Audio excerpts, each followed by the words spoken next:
Welcome to the new Cyber Frontier, bringing you the latest news, trends, and hottest topics that focus on advances in cybersecurity and cyber industry economics.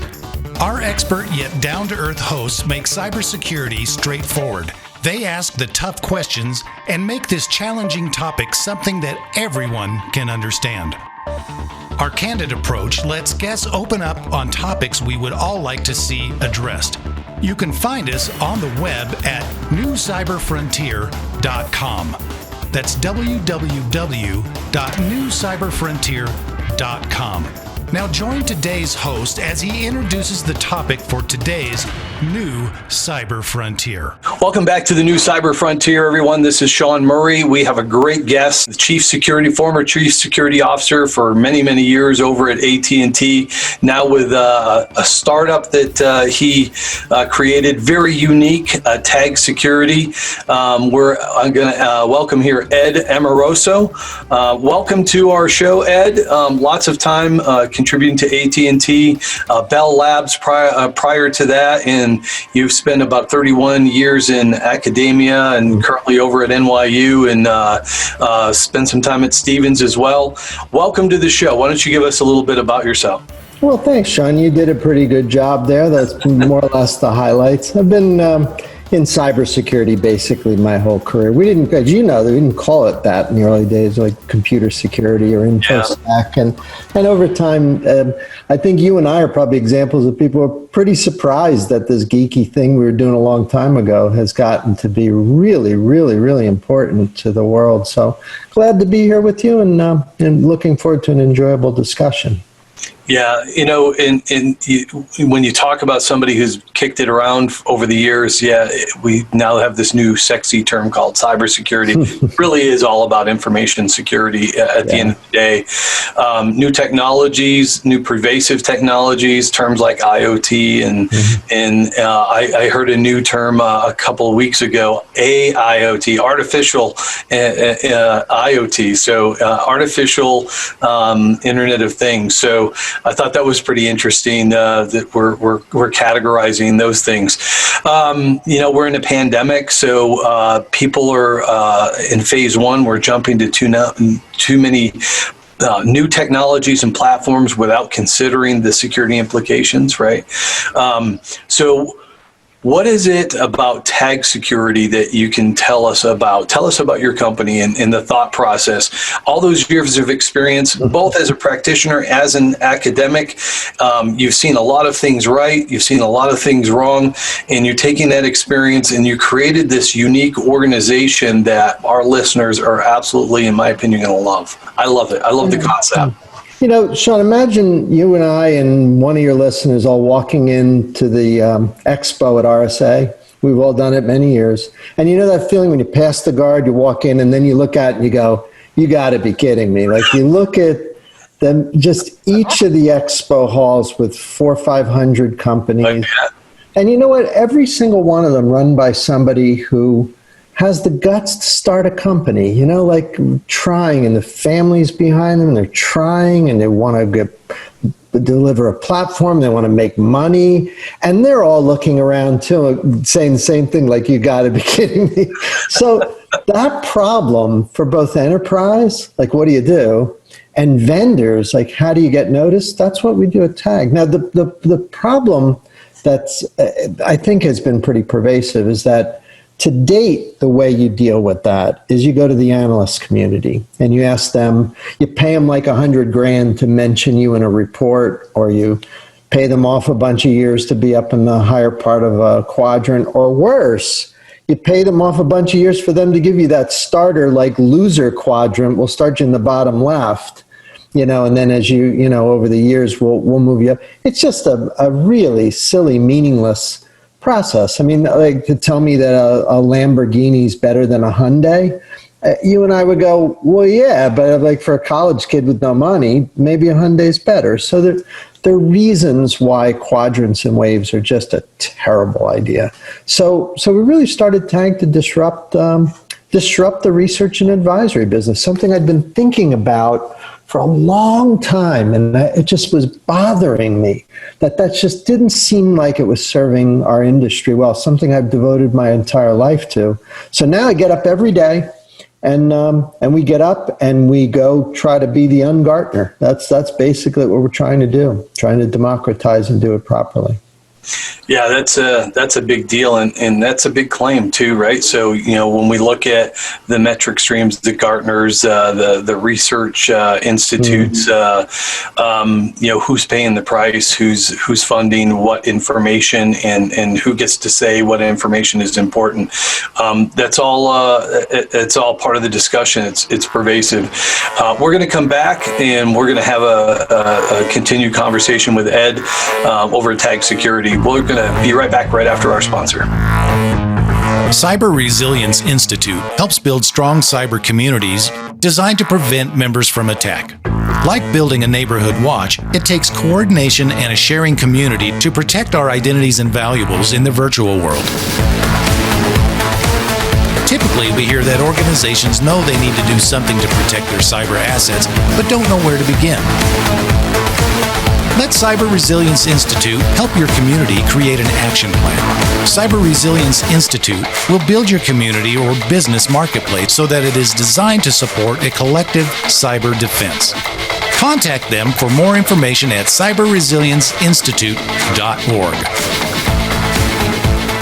Welcome back to the new Cyber Frontier. We have Ed Amoroso from Tag Security, lots of years in the industry, one of the pioneers, working at some big dog, organizations, AT&T and Bell Labs, been in academia, just as long. So contributions for both sides, and gets to actually see, the interactions between the two. So, if you stuck all in academia and you never get any experience over on the professional side or vice versa, sometimes you can have a different viewpoint.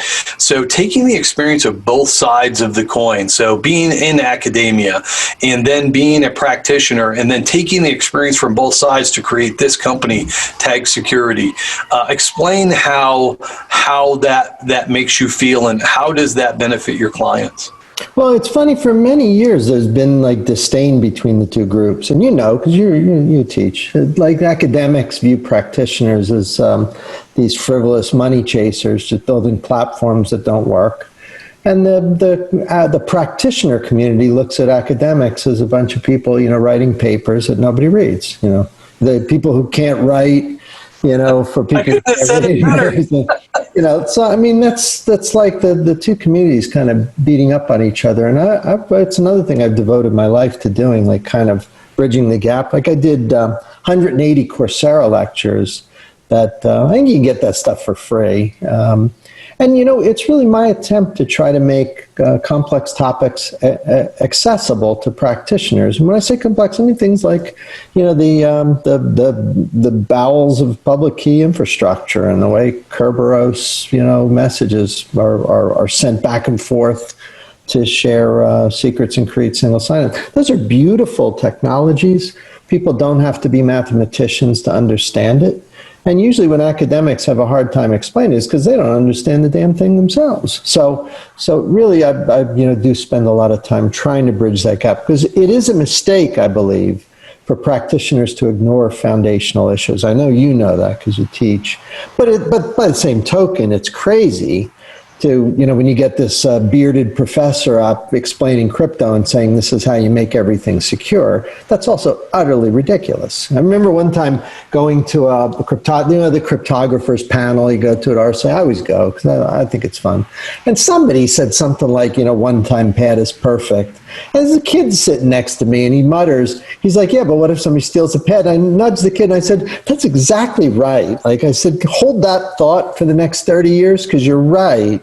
That, the crypto might be just great, but somebody steals a pad and the whole thing is stupid. So that interplay between practice and theory is really fun, and that's how science has emerged. Like you know that computer science is not really a science. We have no laws. We have no repeatable principles. There's no experiments we run to confirm our hunches. It's not really a science. In fact, anything that has to call himself a science isn't one. Political science, behavioral science, computer science, these are not sciences. So we're in the early stages of figuring out essentially what it is that we do. And I think eventually computing will emerge as a branch of mathematics with some meaningful scientific foundations. And I think eventually cybersecurity will settle in as something that has a risk that all of us are willing to accept, like getting in the car is a risk. But you and I don't worry about that. We don't have the podcasts about, don't put kids in the car. You should be safe. That'll always be an issue. But none of us think anything of throwing the kids in the van and driving cross country. So I think cybersecurity needs to get to that point, and that's more or less the end goal. Just getting to where this is no longer the straw sticking up on top of all the others. It's got to be pushed down so it's an equal risk to other things. That's the work we have. It's probably going to take us 20, 30 years to do it. In you're kind of an anomaly. You were a CISO back in the .com era, right? But before we called CISOs, It's true. right? That's true. And so, and it's not been since the last 10 years, and 10 years is really stretching it, that we've actually coined the term, chief security officer, chief information security officer. Usually it was some security, information security, as you pointed out earlier, that was the responsibility of the CIO, who was just starting to settle into that new role. Because really new role then. Yeah. Some may have even come after the first security roles were put in place.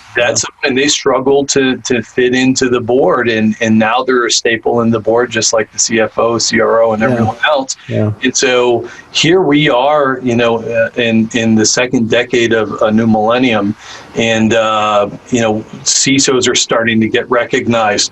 How did you compare where we're at today to your role with a large company like AT&T back in the .com boom, back in the 90s? I'll give you an analogy. There's this cool book called My Years in General Motors by Alfred Sloan. Beautiful book. Like, it's actually kind of a boring book, but it kind of looks cool to put on the shelf because it's written in the 60s.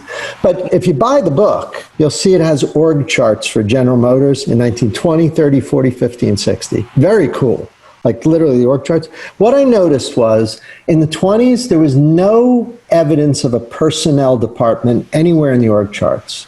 In the 30s, there was a little hint at the bottom, maybe some people typing badges. Then World War II happened. And after that, the org chart at General Motors had a personnel department with a VP. 50s, it was an executive VP. The 60s, it was higher up. And now today, show me a Fortune 1000 company that doesn't have an HR executive reporting directly to the CEO. They all do it. So we watched that function bubble up gradually. Cybersecurity is exactly the same thing. You go back to the 80s, there was nothing, no semblance. The 90s, you started to see a small little function, people like myself, Steve Katz and others who were kind of doing it, running something. The 2000s, you started to see a legitimate group. Now, every company has a CISO, but here's an interesting experiment.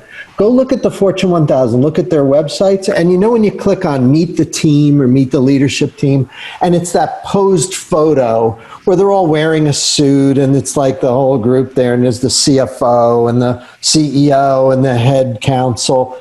There isn't one, not one, that I can find, other than security companies like Fortinet, Palo Alto, that it shows the security person in that picture. So the CISO is not important enough to be part of the leadership team. My prediction is in the next 20 or 30 years, there won't be a single company that doesn't have a lead information risk or security risk or something reporting directly to the CEO. That's the path we're on. And we're just in the middle stages of it. But we'll look back on this and say, remember when you didn't have the security thing reporting directly to the CEO? And it'll be pandemic, business continuity, information risk, security. It'll be this risk kind of position. Because you and I know with COVID, we have to rethink the way continuity and the way business resilience is design. And I think you'll see that in every company. It won't take long. Yeah, you hit key right on it. So information security risk management. And, it's one of the things I teach in a GRC course and specifically in a CISO course. Mm-hmm. And that is the CISO, other than HR, probably has a stronger relationship, or should, with all of the other business unit managers, because you don't have a big budget as a CISO, but you can influence the other budgets. What tech are you buying? What risk are you introducing? What business processes, when 80% of them are processed, transmitted, or stored, what other risks are being introduced to the environment? And are we really communicating across the realm with all of the stakeholders to address information security risks, cybersecurity risk, whatever you want to call it? Mm-hmm. I mean, think about the job description you just laid out. That doesn't really require technical skill, does it? It requires executive skills, persuasion Correct. Skills, communication skills. And yet, name one CISO that has moved from, say, like a marketing function or a completely non-technical function into the security job and then out to something else. I worked in a Theory Z company, one of these companies where executives are interchangeable, with two exceptions. The lawyers stayed where they were, and the security person stayed where he or she would be, and that was it. And you were deemed unfit for any other position in the company. So it was like, all right, do your security thing, don't mess up, because if we get hacked, there's the door. And that's the way CISOs are treated now. You did a nice job describing the real goal, and that's persuading and cooperating and coordinating and maybe even cajoling business units and teams to fall in line with both infrastructure design, with process, with all of the above. You don't need to be a firewall administrator to do that. You have to have good communication skills. So that's another thing. As the position evolves, it'll become a more general executive position by people who have those skills, and they may not have started their career in crypto like the way we all did. It'll be different. Yeah, I agree. It's a great conversation.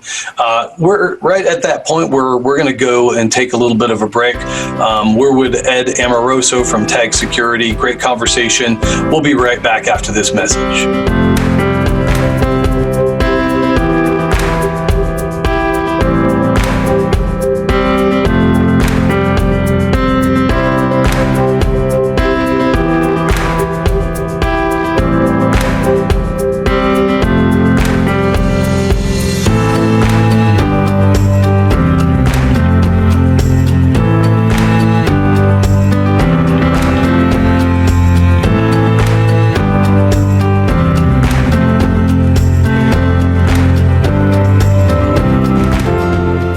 Welcome back, everyone. New Cyber Frontier. This is Shawn Murray. Great conversation that we're having with Ed Amoroso.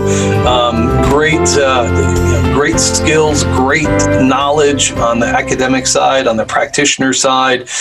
More in an evangelist, in my opinion, role with Tag Security now, taking all those things that we've learned, the painful things, the great things, and knocking down some of those barriers that have been stifling mindsets in the way that we do business for decades.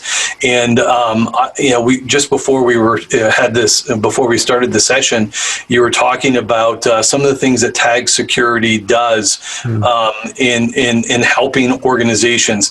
Can you hit on that? Because what the interesting part was, you guys spend a lot of hours and you don't charge any money. Well, how do you do that? We make it up in volume, right? No, I mean, eventually, but really the enterprise business pays the bills. That's what we pay our rent. Like, a lot of enterprise teams will hire us to help optimize their portfolio and to run kind of startup accelerator programs for them, because we know all these vendors and we're completely unbiased. So, we're not paid off by anybody. If a little company, outperforms a bigger one, then we're going to say it, because that big company is not on the back end paying me $1 million to say something differently. So that's been a really nice business for us. We found that's kind of funny. I bet you do this too. When you meet a security team and you ask them something like, who's your firewall vendor? Let's say they say, I don't know, Fortinet or something. And you say, that's great. And again, we all know Ken Z, wonderful guy and good company. But if you say, why'd you pick them? There's usually crickets. And then a funny answer like, well, we have somebody in our team that really liked them or kind of inherited it. Hey, Bill, do you know where we got it? No, they were just kind of here when we got here. Could you imagine like bridge designers or nuclear power plant engineers? You go, hey, where'd you pick your safety system? They go, I don't know. It was just like here when we got it. It's ridiculous. It sounded sexy at the time. It's dumb, right? So that's one of the things we say. It's like, let's go back. Let's look at your portfolio. Make sure you've picked products that are the right ones for you, where the selection process, you actually actively made a decision. Like I mentioned Fortinet, that's a great decision. But I mean, you should at least make it, and it should be something that you do. And there's all these other things that buyers are just, they don't think through. Like, here's my favorite tip that I'll give. Just share this with your listeners. Don't tell anybody else this.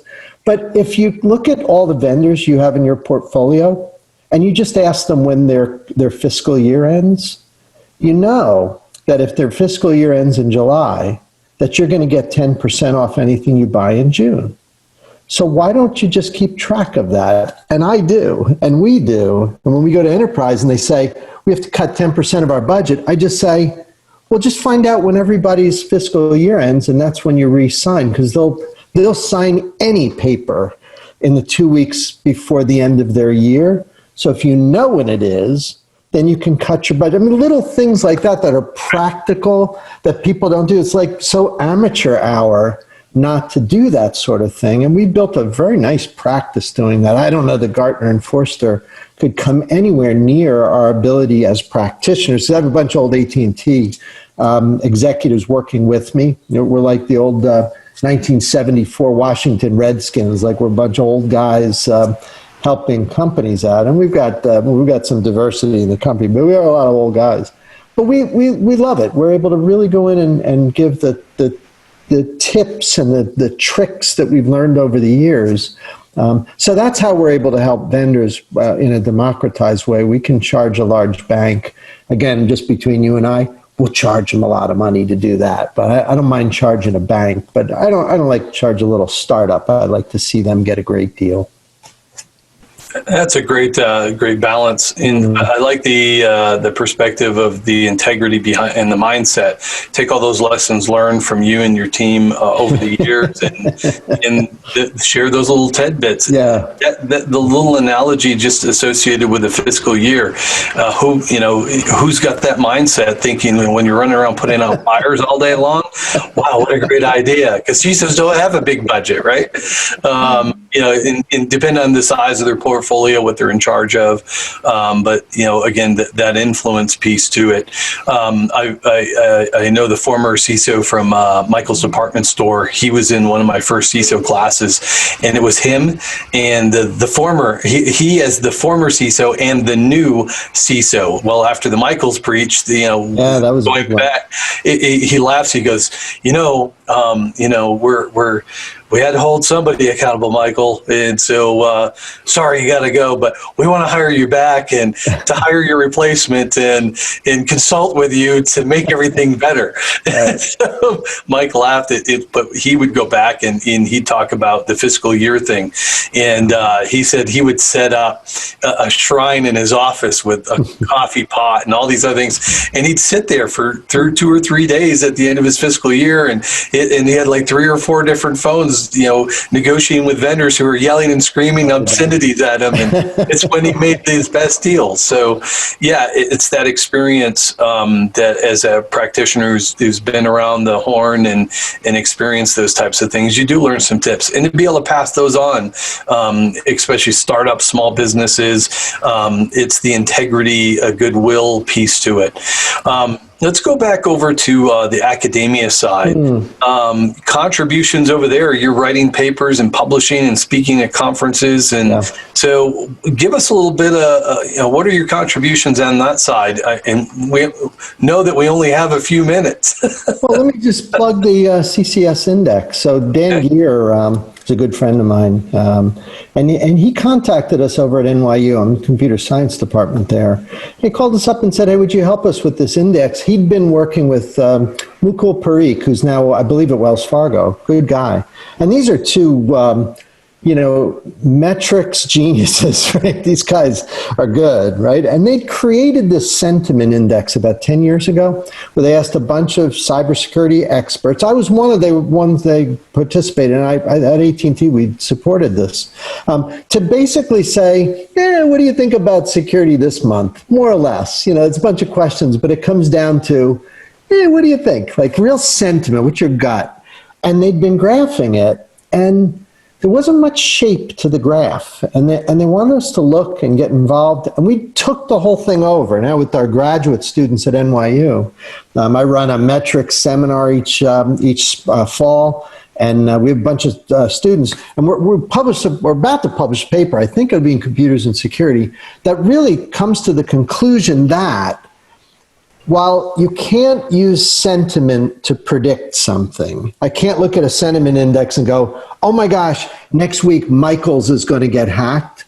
What you can do is a general sort of broad correlation to the way things more or less are going. And weirdly, for about 12 years now, the entire community seems to be becoming a little bit more depressed and a little bit more worried that the threat is increasing. It wiggles along. But it's like the stock market, it could go up and down, but if over time it keeps going up. Our sentiment index, and we publish it on the NYU site, NYU CCS, it suggests that things are getting worse. So we've been digging through the data, trying to figure out this, are we interpreting this right? But it's a lot of fun. Students like it. It's mostly master's, PhD students at NYU, and I've been supervising that now for 3 years. So it's fun, and it's a combination of academic, data analytics, which I love, and also an index that's just open on the internet. People can read it. We'll give them the JSON of all the data that we pulled down. Happy to provide that data to researchers who want to use it. So that's an example of something we work on over there. That's great. And one of the things we've seen evolve, especially during this pandemic, it was medical something or other was the number one, most sought after job in the United States. Mm-hmm. And today, the number one most in demand job is a data scientist. And it doesn't matter what industry you're in. The pandemic's creating so much information, so much data.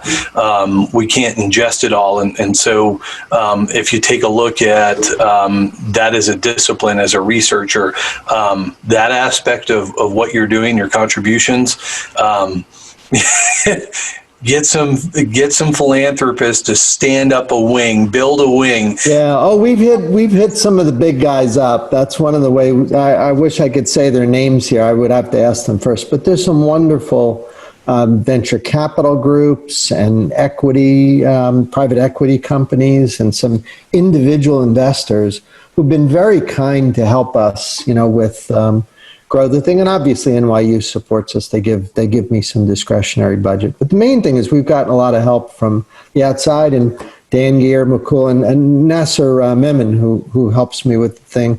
We have a lot of fun with it, and I know the students benefit. So it's that good synergy between industry and learning and community, and it's nice. So we'll see. I'll let you know if the index drops and everybody starts thinking the threat's going down. That'll be news. I don't expect it. That'll be awareness is starting to taper off, I think. I don't think the trend is going to go down, but maybe the awareness aspect of it. We'll see. So Ed, we've come to the end of the program, and I wish we were at RSA at the pub and we could be talking for hours. What are the final parting thoughts that you want to provide for our audience? Well, I hope people visit our site at tag-cyber.com. It's a content-rich site. We put it's almost a rabbit's hole of content. And please follow us on LinkedIn and Twitter. I do a cartoon series called Charlie CISO, where we kind of make fun of that's awesome. the security industry. Yeah, just Charlie CISO, and you'll see we've done some good ones. And take a look. I hope people enjoy it. We put the content out there for people to learn and enjoy, so I hope people do it. Well, great. Thanks again, Ed. We've been talking with Ed Amoroso from Tag Security. Contributions in the industry are many and span over decades. This is Shawn Murray from the New Cyber Frontier podcast. And just one more, warm, heartfelt thanks to you, Ed, and your team. Sure. Thanks for coming on the show. My pleasure. All right. Thanks again. This is Shawn Murray with the New Cyber Frontier. That's it for this episode. We'll see you on the next one. Thank you for listening to New Cyber Frontier.